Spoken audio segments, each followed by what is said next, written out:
Hello बच्चों, नमस्कार। स्वागत है आपका अपने परिवार अंकित एजुकेशन अड्डा पर। आज हम बात करने वाले हैं आपके एएलपी टेक्नीशियन एवं आरपीएफ एसआई के जो लेटेस्ट प्रश्न हुए हैं उन सभी का सॉल्यूशन देखने वाले हैं हम one by one.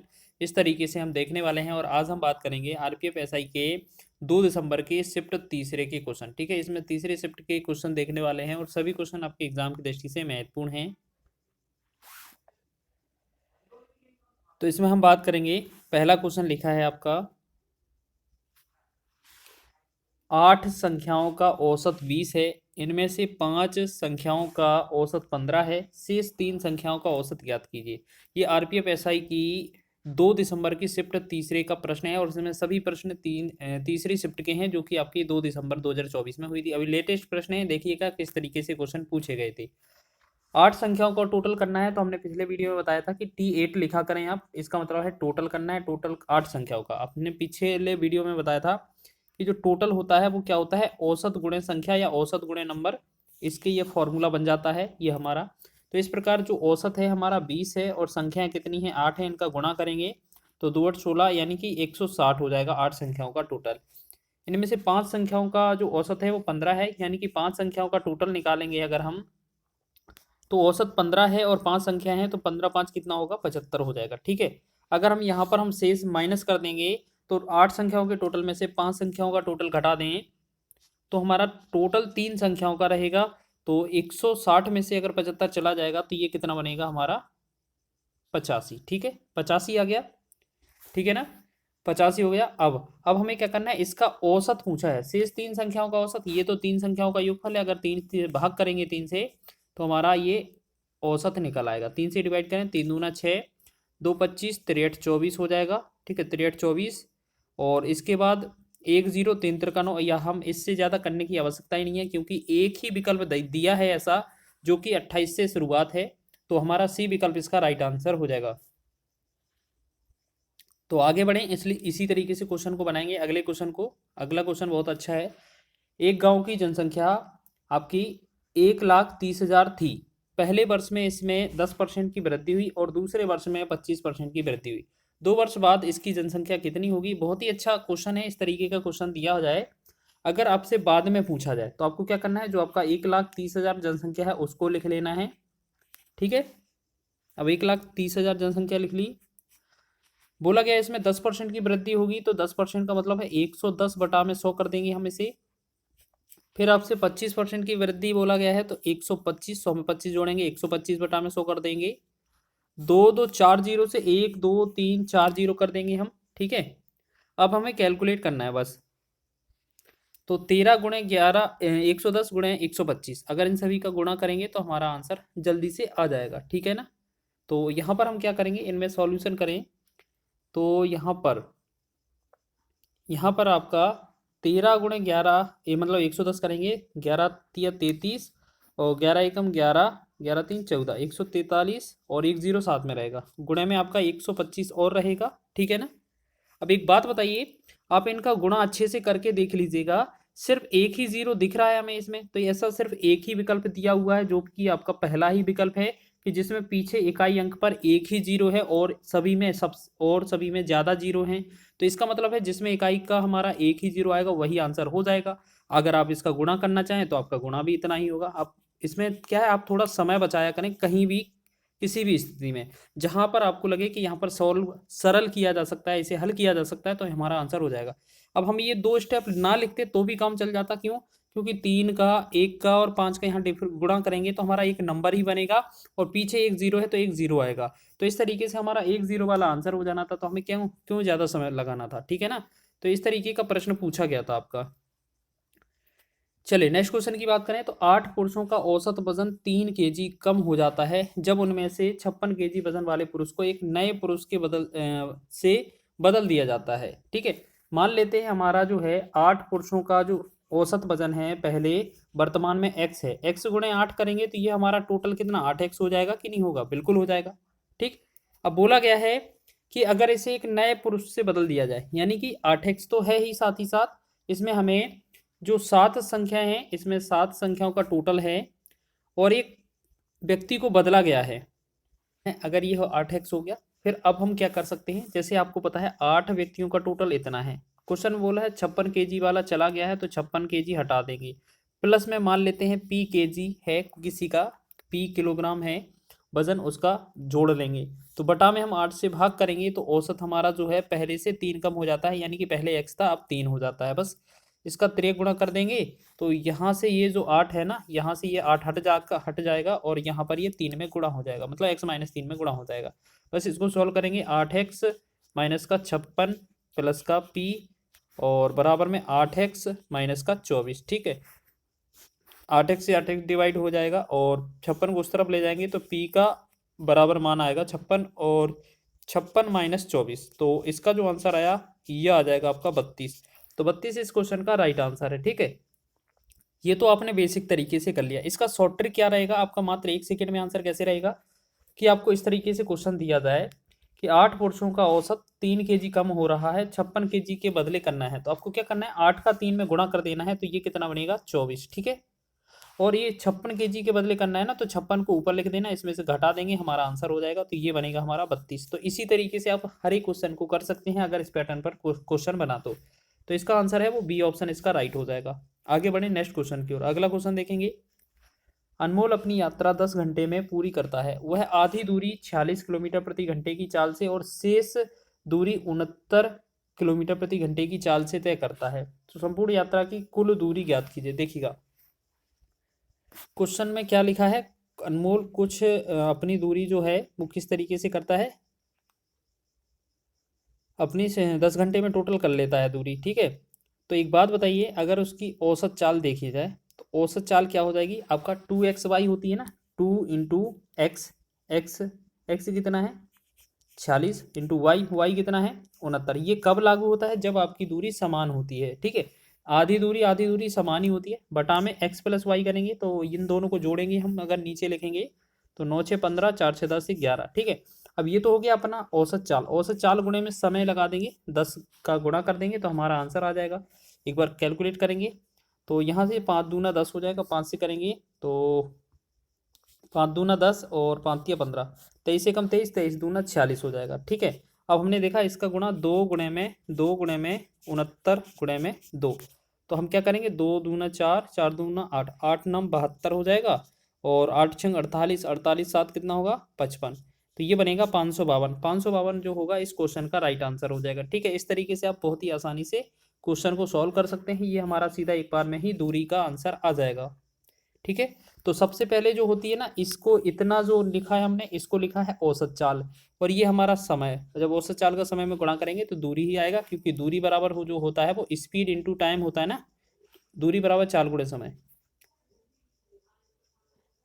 Next question है, ईंधन की कीमत क्रमागत 3 महीनों में 60%, 30% और 20% कम की गई, लेकिन चौथे महीने में 60% की वृद्धि की गई।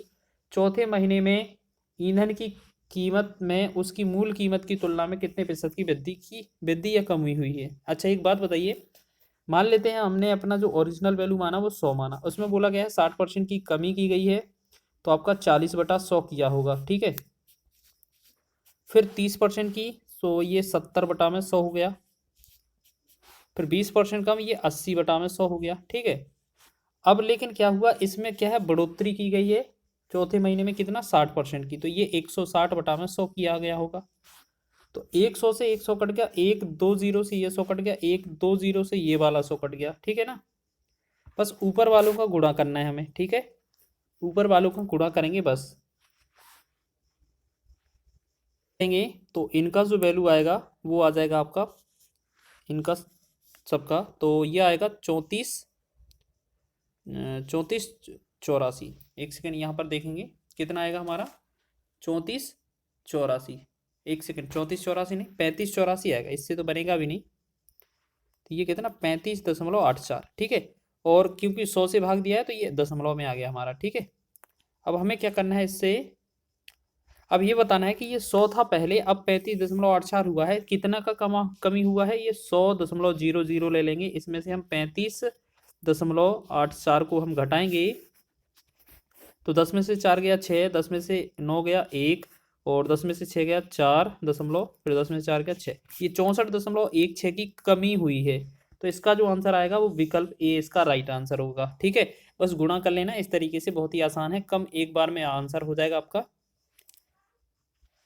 नेक्स्ट क्वेश्चन की बात करें, अगला क्वेश्चन देखिएगा, एक दुकानदार किसी वस्तु को उसके अंकित मूल्य पर 84% और 44% की दो क्रमिक छूट देकर 9,000 मतलब 940.8 रुपए में बेचता है। यदि उसकी द्वारा कोई छूट नहीं दी गई होती तो वह 25% का लाभ अर्जित करता। वस्तु का क्रय मूल्य ज्ञात करें। पहले तो हमें इसका अंकित मूल्य निकालना होगा, तो सबसे पहले अंकित मूल्य निकालेंगे तो क्या करेंगे, जो आपका वैल्यू दिया है, जो आपका वैल्यू दिया है, मान लेते हैं हमारा अंकित मूल्य एक्स है, एक्स में अगर 84% की छूट करेंगे तो ये 16/100 हो जाएगा। उसके बाद अगर 44% की छूट करेंगे तो ये 56/100 हो जाएगा। ठीक है, बराबर ये जो वैल्यू है वो आपका कितना है 940.8। अगर यहाँ पॉइंट हटाएंगे तो ये एक जीरो आ जाएगा। ठीक है, यहाँ पर एक पॉइंट हटाएंगे तो ये जीरो हो जाएगा। तो हम क्या करेंगे, बस इसे डिवाइड करना है, एक जीरो से एक जीरो कट जाएगा। ठीक है, 7 अट्ठे 56 और 7 से डिवाइड करेंगे, 7 एकम 7, 2 24, 7 तिया 21, 3 30 हो गया, 7 चौके 28, 7 चौके 28। फिर 8 से डिवाइड करें, 8 एकम 8, 8 से भाग करेंगे तो 8 एकम 8, 5 54, 8 छंग 48, 8 अठैया 64। फिर 8 से 8 दूना 16 और 8 से 8 दूना 16, सॉरी 8 एकम 8, इतना हो गया। अब 2 से डिवाइड करें, 2 एकम 2, 2 से 2 पंचे 10। तो हमने देखा एक्स का जो वैल्यू आया वो हमारा 100, 5 और 21 का गुणा करने पर आ जाएगा। ठीक है, 100 गुणे में 5 गुणे में, अब 21 उस तरफ है ना, तो ये 21 भी उसके साथ गुणा होगा।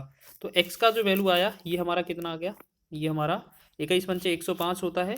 ठीक है, और 2 जीरो इसके साथ लग जाएंगे। ठीक, अब हमें क्या बोला गया है, ये तो आपका अंकित मूल्य हो गया। अगर इस पर छूट नहीं दिया जाता तो हमें आंसर कितना आएगा। ठीक है, अगर इस पर छूट नहीं दिया जाता तो हमारा जो क्रय मूल्य है वो कितना होना चाहिए।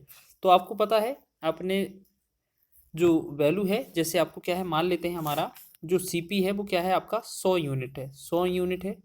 ठीक है, और यहाँ पर आप ऐसे समझें, यहीं से आपका आंसर कर देते हैं जल्दी से। देखो ये है 10,500, इसके बटा में क्या है 25% लाभ पर जो वैल्यू होगा वो 125 की वैल्यू दिया होगा। ठीक है, हमें गुणा 100 का निकालना है मान। ठीक है, क्यों, क्योंकि कुछ भी छूट नहीं दिया गया। अगर मान लेते हैं यहाँ पर अगर 10% छूट दिया होता तो हम क्या करते हैं, इसमें 90 का गुणा करते, लेकिन छूट बिल्कुल भी नहीं है तो हमें क्या करना है, इसमें 100 से ही गुणा कर देना बस। 25 पंचे होगा 125, 25 चौके 100। फिर इसमें क्या करेंगे, 5 एकम 5, 5 दूना 10, 5 एकम 5, ये आ गया 2100। 2100 का 4 में गुणा करेंगे तो ये होने बनेगा 2100 के 84, यानी कि 8400 जो होगा इस क्वेश्चन का राइट आंसर हो जाएगा। इस तरीके से बहुत ही अच्छा क्वेश्चन है, एग्जाम में पूछा गया था। नेक्स्ट क्वेश्चन की बात करेंगे, अगला क्वेश्चन देख लीजिए। यहाँ पर लिखा है 8 संख्याओं का औसत 20 है, इनमें से 5 संख्याओं का औसत 20 है, तो शेष 3 संख्याओं का औसत क्या होगा। हमने देखा 8 संख्याओं का मतलब टोटल है, 8 संख्याओं का कैसे निकालेंगे, औसत गुणे संख्या, तो औसत आपका 20 है, संख्याएं 8 हैं, तो इनका टोटल होगा 160, 2 8 16, 160। अब बोला है 5 संख्याओं का औसत, मान लेते हैं हमने T5 निकालना है, मान लेते हैं 5 संख्याओं का टोटल निकालना है। तो औसत कितना है आपका 20 है और संख्या कितनी है 5 है, तो 20 का 5 में गुणा करेंगे ये बनेगा 100। अगर आप इसमें से घटा देंगे तो यहाँ 8 में से 5 चला जाएगा तो ये T3 बचेगा, इसका मतलब क्या है 3 संख्याओं का योगफल बचेगा। तो 160 में से 100 चला जाएगा तो ये कितना बनेगा 60। तो कहने का मतलब 3 संख्याओं का योगफल 60 है, अगर इनका औसत पूछा जाएगा तो हम 3 से भाग कर देंगे तो ये 20 या 60 हो जाएगा। इसका मतलब क्या है, हमारा जो आंसर बनेगा 20 बन जाएगा एवरेज। तो ऑप्शन नंबर डी इसका राइट हो जाएगा। तो इसी तरीके से आपको और क्वेश्चन भी करने हैं, एग्जाम में बन सकते हैं। नेक्स्ट क्वेश्चन है, एक रेलगाड़ी 336 किलोमीटर की दूरी तय करने के लिए 84 किलोमीटर प्रति घंटे की चाल से चलती है और फिर 192 किलोमीटर की दूरी तय करने के लिए 96 किलोमीटर प्रति घंटे की चाल से चलती है। रेलगाड़ी द्वारा तय की गई कुल दूरी का औसत चाल ज्ञात कीजिए। देखिएगा सबसे पहले तो हमें क्या करना है, पहला समय निकालना है। जो पहला समय निकलेगा वो पहला समय क्या होगा T1, टाइम बराबर क्या होता है डिस्टेंस अपॉन स्पीड। तो डिस्टेंस अपॉन स्पीड इसका मतलब क्या है 336, तो हमारे पास डिस्टेंस है, स्पीड क्या थी 84 थी। तो आपको ऐसा लग रहा है ये 84 का 4 गुना है लगभग। तो हमने देखा जो समय आया वो 4 घंटा पहला आ गया। ठीक है, दूसरा समय देख लेते हैं T2 क्या है दूसरी दूरी के लिए, यानी कि 192 दूरी के लिए सेम वैसा ही फॉर्मूला लगाएंगे, दूरी बटा में चाल। तो हमने देखा दूरी कितना है हमारे पास 192 है, चाल कितना है हमारा 96 है। जब ये डबल लग रहा है एक बार तो आपको पता चल गया ना कि पहला समय आपका 4 घंटा, दूसरा समय आपका 2 घंटा है।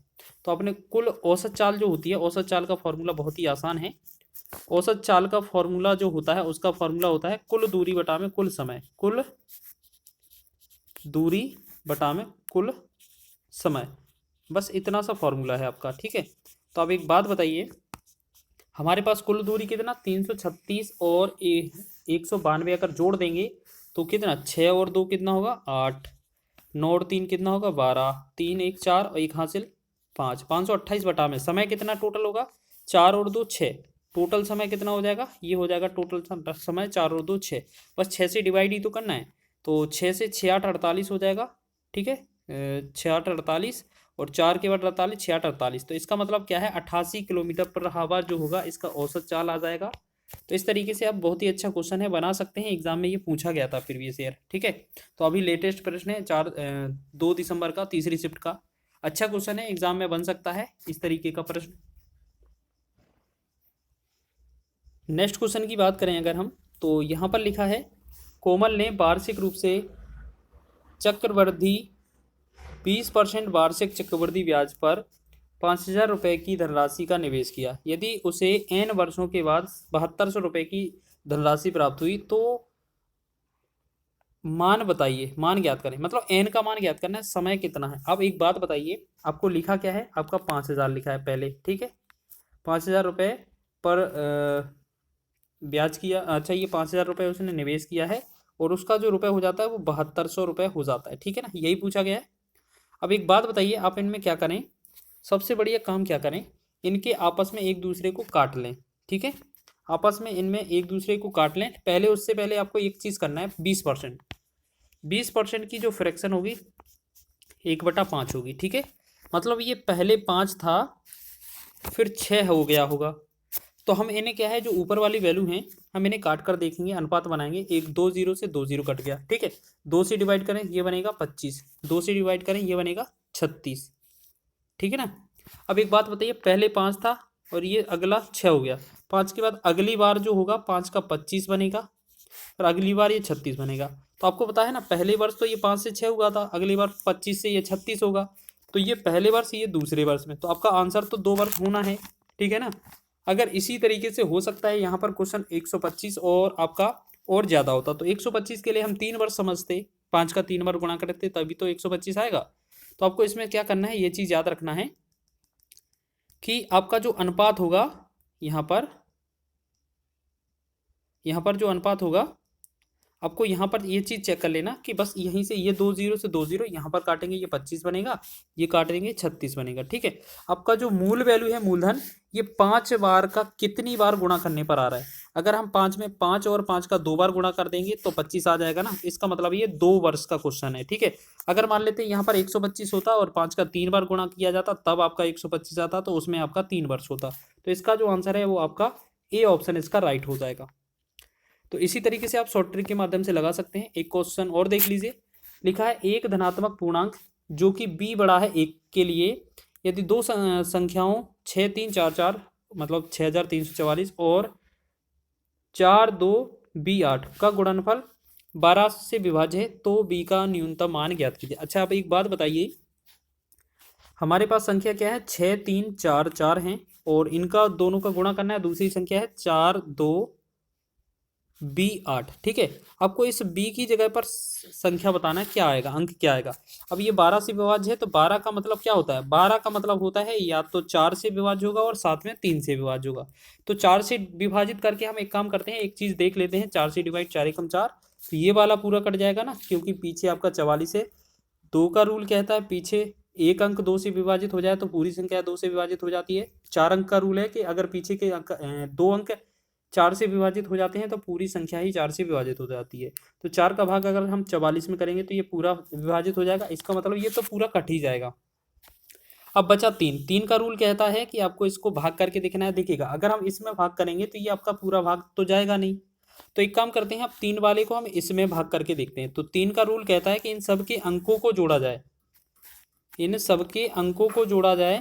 अगर 3 से विभाजित हो जाता है तो इनका अंकों का योग 3 से विभाजित हो जाता है तो वह संख्या 3 से विभाजित हो जाएगी। तो हम क्या करेंगे, 4 को 2 को 8 को जोड़ेंगे, 4 2 6, 6 और 8 14, 14 प्लस में b है और बटा में हम 3 करेंगे। तो इसका मतलब क्या है कि 14 में कितना जोड़ा जाना चाहिए कि वह 3 से विभाजित हो जाए। देखो अगर हम यहाँ पर 1 रखते हैं बी का वैल्यू तो 14 1 15 3 से विभाजित हो जाती है, लेकिन हमारे पास बी तो ऑप्शन में दिया नहीं है, एक तो ऑप्शन में दिया नहीं है, यानी कि एक तो गलत है हमारा ऑप्शन।